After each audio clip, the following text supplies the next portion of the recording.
More than 90 years ago, on March 22, 1933, the Nazi regime erected one of its first and most abominable extermination centers, the Dachau concentration camp. More than just a prison, it became a grim model for the future machinery of death.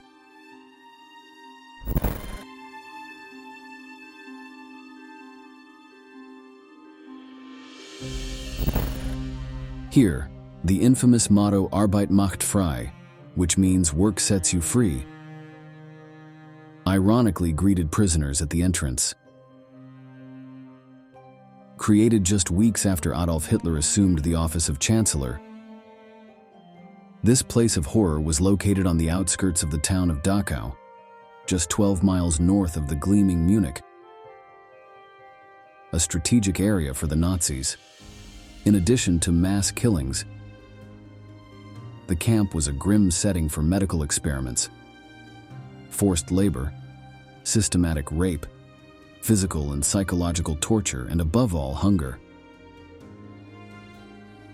Though spanning large kilometers and diverse terrains, the expanses of this hellish place were simply known as Dachau, a name that would resonate in history as a symbol of human cruelty. Join us in this new installment of military history to explore the most horrifying details of the first model of Nazi extermination camps. Let's begin.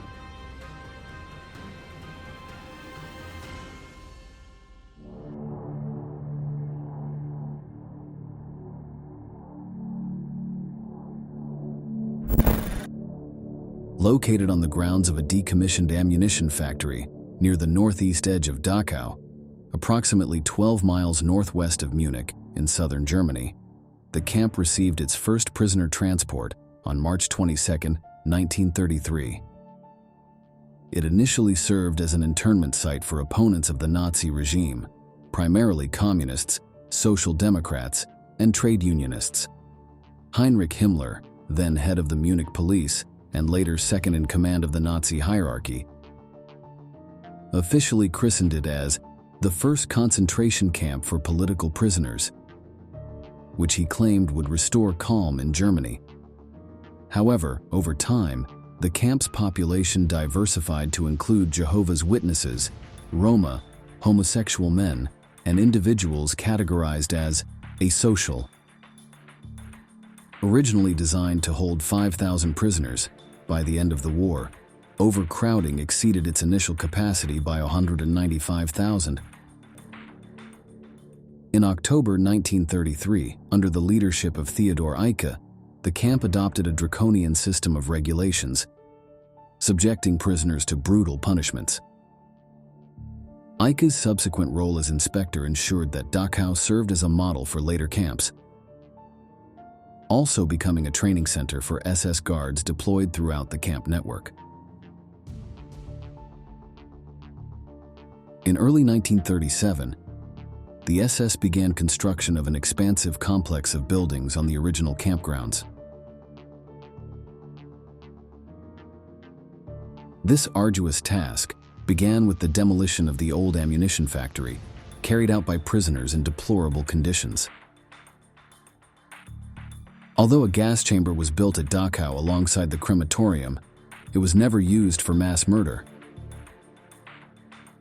Mass killings occurred through shootings, hangings, and primarily through a gradual and brutal process of starvation, forced labor, and exposure to cold. The latter was carried out by forcing prisoners to remain outdoors for hours in extreme conditions, without adequate clothing or food. It is also known that some prisoners were sprayed with icy water and left outside to freeze. The victims were not limited to political prisoners.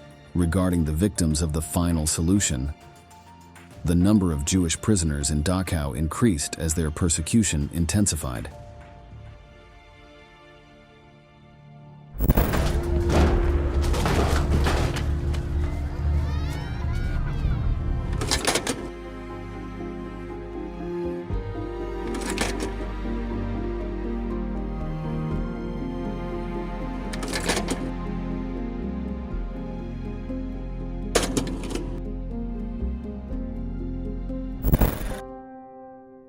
The images we just saw reflect the violent attacks suffered by Jews. The genocide began with Kristallnacht, also known as the Night of Broken Glass. It was a coordinated series of attacks against Jews in Nazi Germany and Austria on November 9th to 10th, 1938. During that night, synagogues were set on fire, many businesses were destroyed, and innocent homes were vandalized. Thousands of Jews were arrested and sent to concentration camps. It is estimated that at least 91 of them were killed in these attacks, though the actual number could be much higher. However, the most terrible events were yet to come. On November 20th of the same year, just 10 days after Kristallnacht, almost 11,000 Jewish men were interned in Dachau. After the SS received the assignment to complement the police overseeing Dachau camp, the first reports of prisoner deaths emerged in April 1933. Josef Hartinger, an official from the Bavarian Ministry of Justice, and Dr. Moritz Flamm arrived at the camp to investigate these deaths under Bavarian criminal law. Over several months, they noted many inconsistencies between the wounds on the bodies and the accounts provided by the camp guards. They uncovered clear evidence of murder and compiled charges against Hilmar Weckerle, the SS commander of Dachau, Werner Nürnberg, the camp doctor, and Josef Mutzbauer, the camp's chief administrator.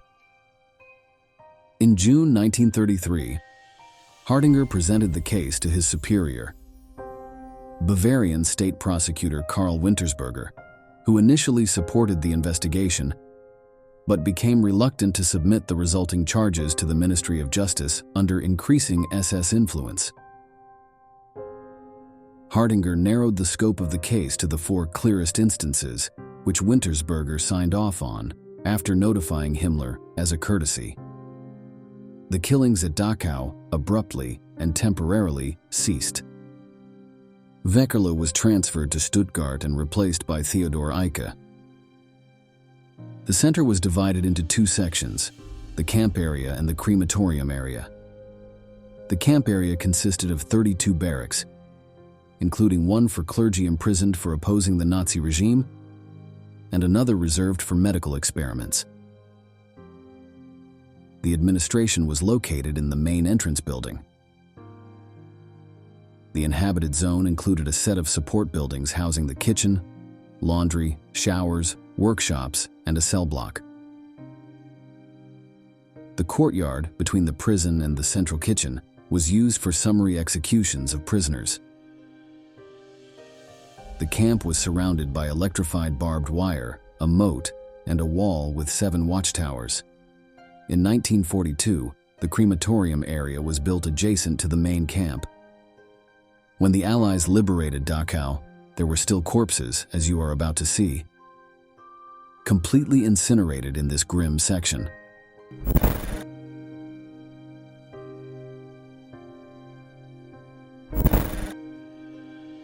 This zone included the old crematorium and the new incineration center with a gas chamber. However, instead of being used for gassing, prisoners underwent a selection. Those judged too sick or weak to continue working were sent to the euthanasia center at Hartheim Castle near Linz, Austria.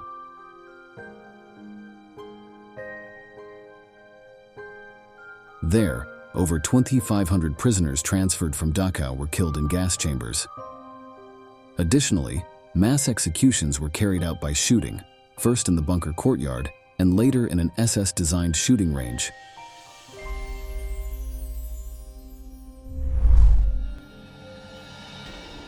In 1943, 123 subcamps were established in the Dachau system, exploiting forced labor from prisoners for the construction of factories near the main camp.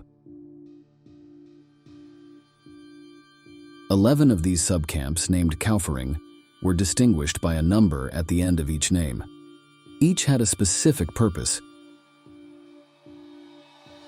to build 3 underground factories as part of Project Ringeltaube, aimed at producing the German fighter aircraft Messerschmitt Me 262. During the final days of the war in April 1945, the Kaufering camps were evacuated, and approximately 15,000 prisoners were transferred to the main Dachau camp. It is important to clarify that forced labor of prisoners was one purpose of the subcamps, but not the only one.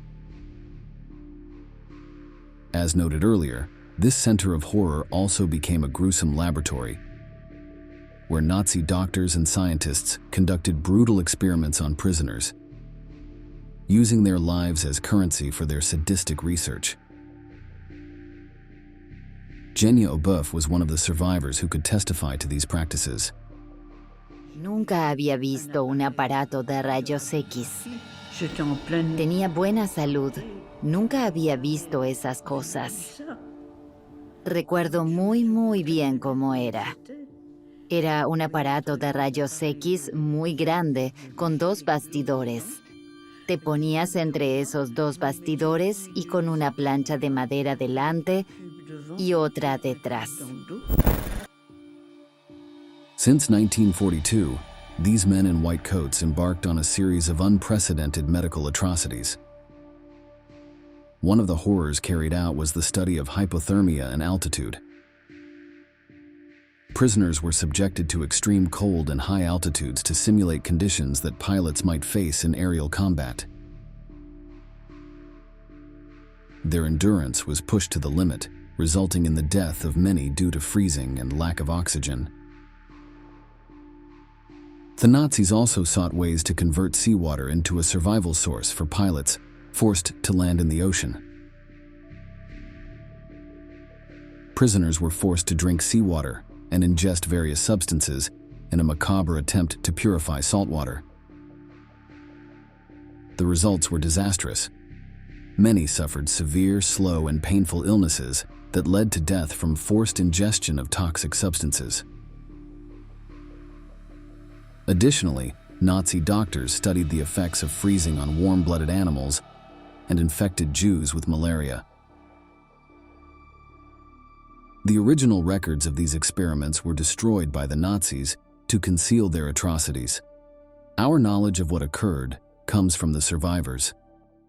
Estabas desnuda de cintura para abajo. Tenías que estar callada, no podías gritar. Also, various drugs were administered to the inmates to study their effects. However, the lack of rigor and the delusions of this pseudoscience led most to death. Apart from the experiments, another macabre specialty at Dachau were the priests' barracks, or Priesterblock in German. In 1940, the Nazis abducted clergy from various denominations across Germany and from other camps in over 20 Nazi-occupied countries. Most were Catholic priests, many from Poland, who had vehemently opposed the Nazi regime and denounced the atrocities committed. In total, around 3,000 clergymen suffered at Dachau. During that dark period, these priests faced a series of challenges, from ideological persecution to brutal living conditions in the camp. However, their resilience and solidarity were further tested when a typhus epidemic broke out in the camp in early 1945. Faced with a desperate need for medical attention, some brave priests volunteered to care for the sick. Overcrowding, lack of personal hygiene, and food shortages contributed to the rapid contagion and spread of typhus. Even after American soldiers liberated the camp, it remained sealed for weeks under strict quarantine due to the outbreak. The devastating epidemic claimed over 10,000 lives, including several hundred Catholic priests who had remained in Dachau until the end. These men of faith, who had dedicated their lives to serving others, succumbed to a terrible disease amid anguish and widespread suffering. Prisoners were subjected to forced labor from the beginning of their internment. Initially, they were forced to work in the daily operation of the camp in various construction projects and in small artisan industries established within the camp itself. Under the whip of Nazi cruelty, these men were compelled to build roads, excavate quarries, and drain swamps under inhuman conditions. What you are about to see are some of the Jews of Dachau in a normal day of exhausting work.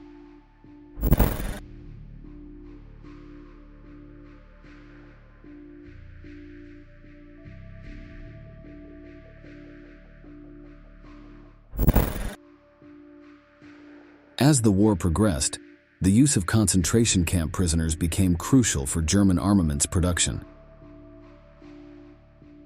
In an effort to increase war production, satellite camps under Dachau administration were established near armaments factories in southern Germany in the summer and fall of 1944. Thousands of prisoners were subjected to grueling work, without adequate rest or sufficient food, under constant surveillance and the whip of the guards. Testimonies describe heartbreaking scenes of prisoners collapsing at work, their exhausted bodies falling to the ground while the air was filled with the lament of despair. For many, death became a release from their agony, a final escape from an existence marked by brutality and suffering.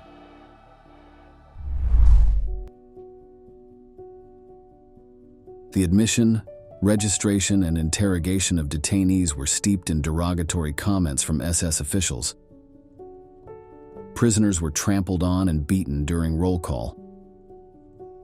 Forced labor included useless and arduous tasks designed to exhaust prisoners physically and mentally. During these grueling days, there was no possible identity. This is testified by an Italian survivor.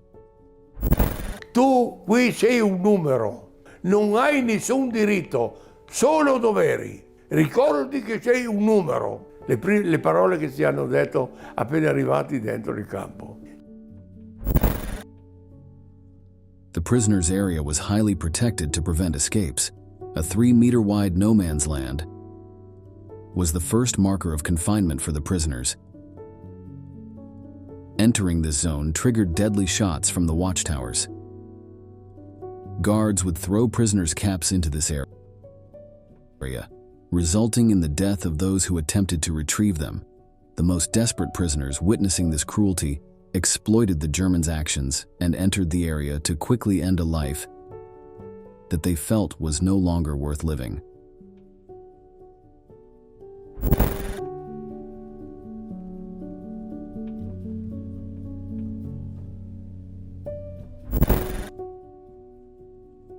In August 1944, a women's camp was opened within Dachau.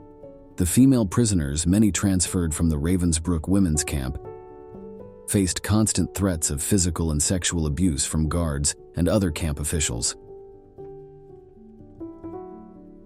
The arbitrary power over their lives left them vulnerable to exploitation and mistreatment. This situation worsened during the final months of the war, as conditions in the camp deteriorated drastically. As the Allied forces advanced towards Germany, the Germans began transferring prisoners closer to the front, to camps in more strategic locations, hoping to avoid their mass liberation.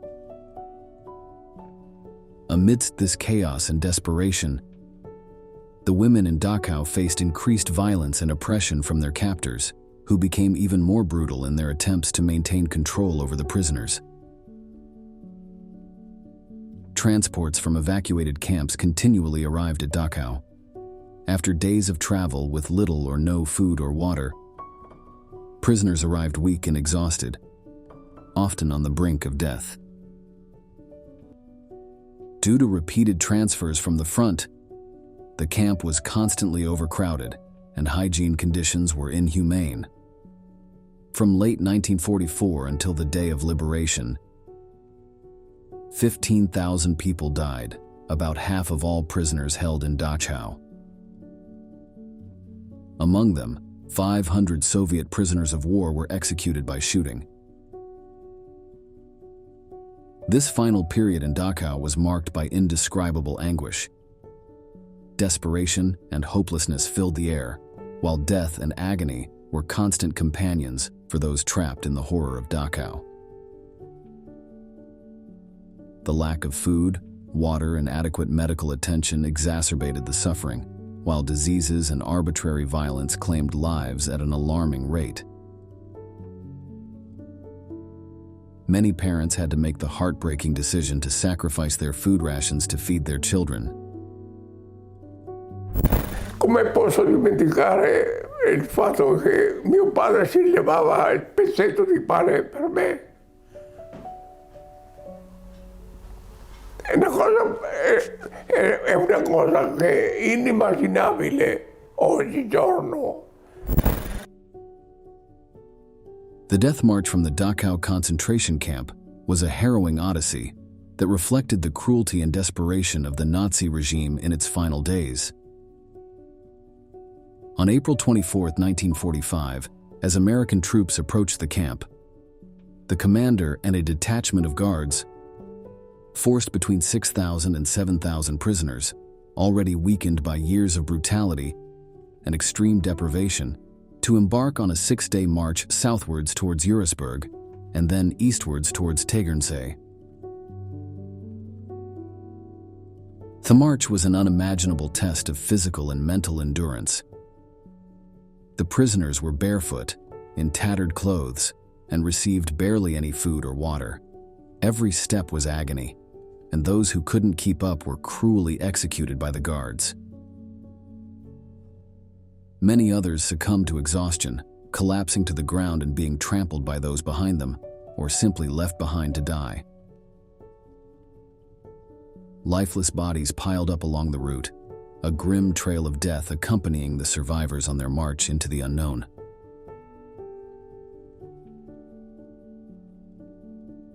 Months later, on April 29, 1945, when American Allied forces liberated the region, a mass grave was discovered along the march route containing the remains of 1,071 prisoners. By the end of the war, the mortality rate had peaked at 200 deaths per day. But after this event, it eventually dropped to between 50 and 80 deaths per day due to malnutrition and diseases.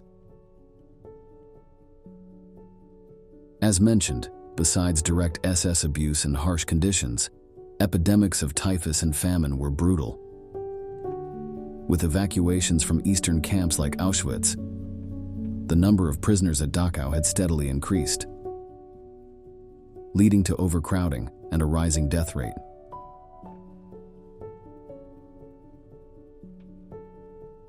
Inside the camp, the Allies found even more corpses, often naked, lying where they had fallen in the hours or days before the camp's liberation.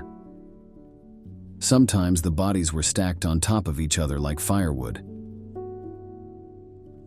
For many soldiers, witnessing these atrocities gave new meaning to the war. They realized they were not just fighting an enemy, but pure evil. The Nazis tried to incinerate as many bodies as they could before abandoning the extermination center, but there were too many. The arrival of Americans and Soviets triggered an episode of brutality. Traumatized by the sight of emaciated bodies and the inhuman living conditions of the prisoners, they carried out cold-blooded executions of several hundred Nazis who had not fled. Reports vary on the number of victims. Some speculate that over 100 German soldiers died, while others report that 30-50 soldiers were killed during the capture of the camp. This event on April 29, 1945 is known as the Dachau Massacre.